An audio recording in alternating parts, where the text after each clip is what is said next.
Guys, good morning.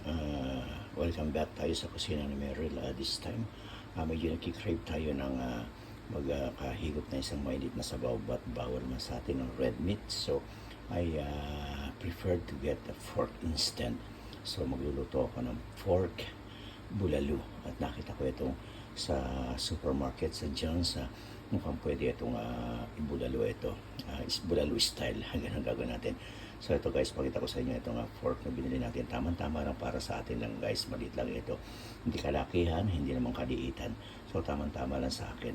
What is most important ay yung makahigop tayo ng mainit na sabaw kahit na napakainit ng panahon ngayon sa araw na ito. But we're just craving for bulalo. So ito ang ating sangkap na unang gagawin guys. So gagawin natin, unahin natin habang ihanda natin ang ibang sangkap ay palalambutin na natin ito guys. So don't go away. This is very cheap guys. Itong pagkabili natin sa John's only cost me $3.34. Mahal pa yung broccoli na binili ko na isang piraso dito sa fork knuckles at ang tawag nila rito, if I'm not mistaken. Okay guys, see you in a while. Guys, yan ang unang sangkap na natin ilalagay. Lalagay na habang pinalalambot natin yung ating pork hack. Ilalagay na natin itong sibuyas natin at saka itong tinatawag natin white corn. Kasi matagal ito lumambot guys, dahil slow cooking lang natin. So ilalagay na natin ngayon yan guys habang pinalalambot natin yung ating pinaka meat na gagamitin natin sa pork bulalo. Okay guys, so just wait in, I'll just prepare the other ingredients na ating ilalagay para madali ang pagluluto. Or just show you the basic way ng pagluluto ng pork bulalo, my own style and version.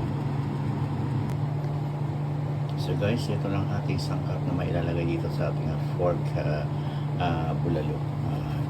Ulitin ko, yung ating sibuyas, yung ating white corn, at meron pa tayong leftover na bok choy o yung mga giant pechay dito. Sayang naman kung masisira yung daon na yan. So isasama na rin natin mamaya. Dagdag pa rin gulay o vegetable doon sa ating niluluto. At siyempre, itong ating cabbage or repolyo, ilalagay na natin lahat yan. Guys, meron tayong bagong binili na repolyo pero gagamitin natin dahil gusto ko rin magluto. Maybe tomorrow naman ng chicken chop suey. Susunod natin iluluto guys.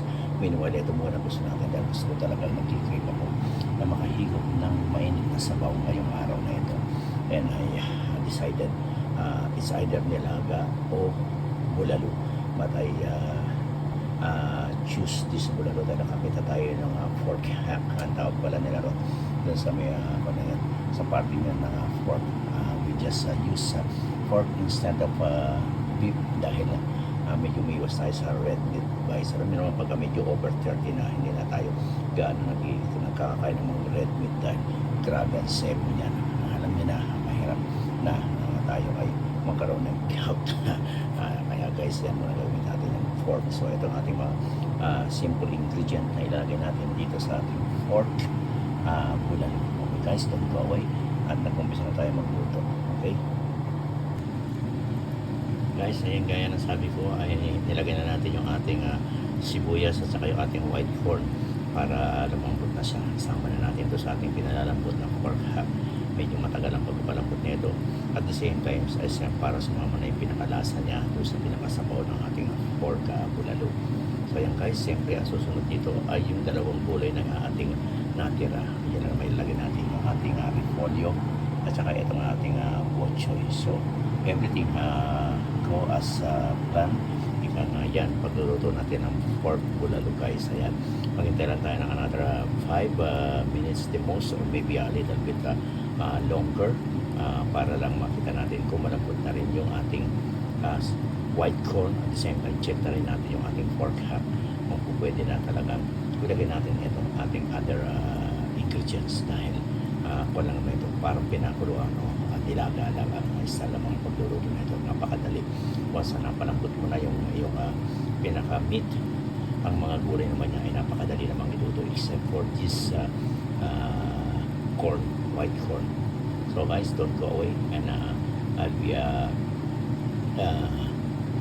show you the rest ng pagluluto natin, yung basic ways natin ng pagluluto ng pork bulalo.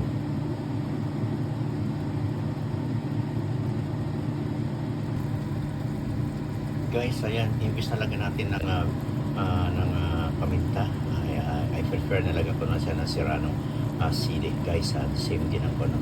Mas malasa pa ang dating nito. Meron din tayong paminta rito, but it's really my decision ikaw na mag-experiment tayo. Usually, I like kong ginagawa yes ba, na in exchange ng pagpaminta ay yung ating serrano sili aming nilalagay. Mas masarap para sa akin ang lasa. So guys, yan, medyo okay na yung ating white corn at the same time yung ating pork. So I think a little bit more konting time pa, pwede natin ilagay itong ating pinaka dahon o vegetable, itong repolyo at yung bok choy. Then tapos na ating pagluluto guys. So thank you, and but I'll just be back with you before I end up this video. I'll just show you pag okay na nailagay natin lahat ng sangkap. Okay guys, nalagay na natin yung ating pinaka vegetable o gulay. Ayan, nilagay na natin yung ating bok choy. So isusunod na natin itong ating tinatawag na repolyo. Then tatakpan lang natin ng konti at maya ay luto na yung ating in just a few minutes dahil madali lang maluto itong pinakagulay niya. Hindi naman natin dapat i-overcook ito dahil hindi na siya masarap pag na-overcook niya guys. Ginawa natin dito sa repolyo, hinimay-himay natin isa-isa para mas madali ang pagluto at mas madali din ang pagbuha. Pagkawan hindi yung pinakabuo na 1/4 o kaya kalahati ang nilalagay ng buo guys. So ganyan ang ginawa natin. We choose that ways para over ata yung ating lalagyan guys. But madali lang yan. Bago natin sa tatakpan na natin at ang mangyayari dyan ay lilit na rin makakasunod dyan sa ating bowl. Okay guys, nagpalit lang at iayos natin. Ayan guys, nalagyan na natin yung pinaka-repolyo at nalagyan na rin natin yung pecha, yung bok choy. So gagawin na natin guys, tatakpan natin ito for less than a minute. Then ready na ang ating tinatawag na modified o simplified pork bulalo. Guys, thank you for watching and thank you for supporting this premiere dito sa kusina ni Mary. Kung hindi kayo busy, I'm just inviting you also to watch my live streaming. It's a memory ng pagbabalik natin sa ating kahapon sa pamamagitan ng pag-awit ng mga lumang awitin na minsan nakakaugnayan sa ating nakaraan. Pinabalikan natin ang mga awitin, iniwan natin kung anong kasaysayan nangyari sa panahon na yun guys. Yan ang team ng ating live streaming. So guys, thank you very much and God bless.